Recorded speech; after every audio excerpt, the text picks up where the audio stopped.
নমস্কার বন্ধুরা, তোমাদের অনেক দিন পরে আবার একটা নতুন ভিডিও নিয়ে তোমাদের সামনে উপস্থিত হয়েছি। আশা করছি তোমাদের খুব ভালো লাগবে। আর ভিডিও ভালো লাগলে চ্যানেলটা সাবস্ক্রাইব করে আমার পাশে থাকবে। আর ভিডিও স্কিপ না করে দেখবে যাতে আমার থেকেও ভালো তোমরা বানাতে পারো। তো আমি আজকে বানাচ্ছি সজনে পাতার ভর্তা। তার জন্য আমি সজনে পাতা নিয়ে নিয়েছি, খুব ভালো করে ধুয়ে পরিষ্কার করে নিয়েছি। এবারে আমি কড়াইতে একটু তেল দিয়ে দিয়েছি, মানে সাদা তেল। আচ্ছা, এখানে কিন্তু সাদা তেল সর্ষের তেল দুটো তেলই এখানে ব্যবহার করব। প্রথমে অল্প সাদা তেল নিয়ে এর মধ্যে যে আমি সজনে পাতাগুলো ধুয়ে রেখেছিলাম সেগুলো আমি দিয়ে দিলাম। দিয়ে খুব ভালো করে আমি ফার্স্ট ভেজে নেবো। আচ্ছা, তোমরা তো জানোই সজনে পাতা খেলে কিন্তু ব্লাড সুগার কমে। সজনে পাতাতে প্রচুর পরিমাণে ক্যালসিয়াম থাকে, যে কারণে সজনে পাতা খাওয়া কিন্তু ভীষণ উপকার। তো তোমরাও বাড়িতে কিন্তু সজনে পাতা যারা খাও না বা জানোই না যে তারা কি করে রান্না করে, তারা কিন্তু এইভাবে ভর্তা বানিয়ে খেতে পারো। এছাড়াও সজনে পাতা দিয়ে অনেক কিছু বানিয়ে খাওয়া যায়। যদি তোমরা আরও কিছু রেসিপি দেখতে চাও তাহলে আমাকে কমেন্ট করে জানিও, আমি তোমাদের সেই সব রেসিপি শেয়ার করব। আচ্ছা, দিয়ে দিলাম অল্প একটু জল, মানে একদম অল্প। আচ্ছা, জলটা তোমরা এমনভাবে দেবে যাতে জলটা পুরোটা শুকিয়ে যায়, জল যেন কিছু বেঁচে না যায়। ঠিক আছে, এটা হচ্ছে পাতাটা একটু সেদ্ধ করে নেওয়া। তোমরা যদি শুধু ভাজা পাতাতে করো তাহলে ভীষণ ড্রাই হয়ে যাবে, যে কারণের জন্য জল দিয়ে একটু সেদ্ধ করে নেবে। দেখো, আমি কিন্তু জলটা পুরোটা শুকিয়ে নিয়েছি। আর পাতার গায়ে যা জল লেগে আছে সেই জলটাও কিন্তু এবার আমি আস্তে আস্তে পুরোটা শুকিয়ে নিচ্ছি। নেওয়ার পরে এটাকে নামিয়ে রেখে দেবো। আমি এটা নামিয়ে রেখে দিয়ে ওই কড়াইয়ের মধ্যে দিয়ে দিলাম আবার একটু সাদা তেল। আচ্ছা, তেলটা আমি দুবার করে দিচ্ছি ঠিকই, কিন্তু তেলের পরিমাণটা কিন্তু খুবই কম হবে। আর ভর্তা-টর্তায় একটু তেল লাগে, কিন্তু যতটা পারবে তেলটা কম ব্যবহার করতে। কারণ এটা ভীষণ উপকারী জিনিস, তো এতে তেলটা কম খাওয়াই ভালো।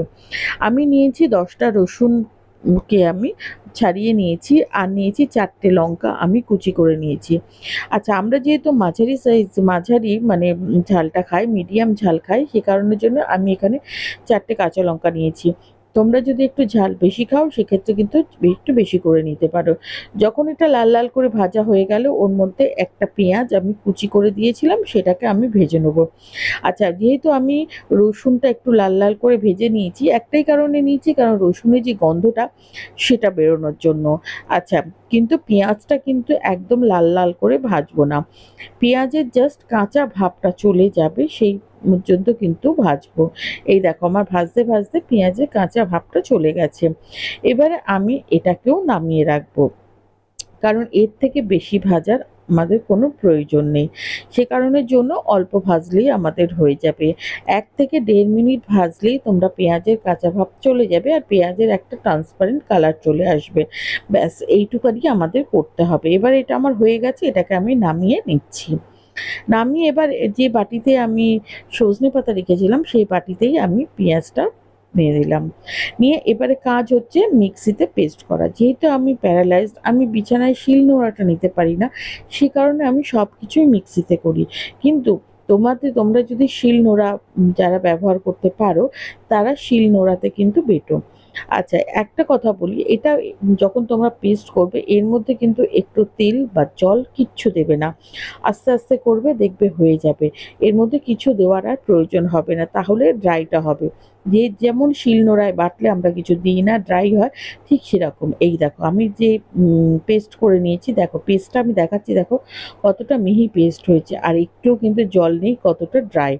এবারে এগুলো আমি একটা বাটিতে নামিয়ে রেখে দেবো। আমাদের ভর্তা বানানো শেষ।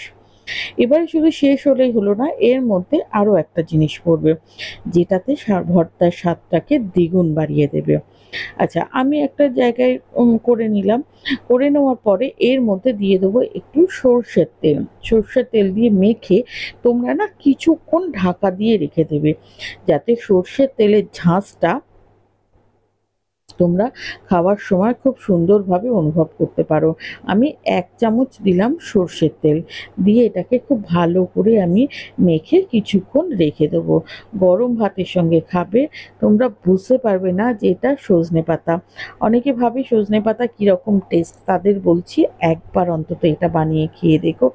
এত অপূর্ব টেস্ট যে সজনেপাতা খুঁজবে এটা বানানোর জন্য। আর যারা সুগার পেশেন্ট আছে, যাদের ব্লাড সুগার হাই বা ব্লাড সুগার আছে, তারা কিন্তু অবশ্যই এটা খাবে। সপ্তাহে 4 দিন তো খাবেই খাবে।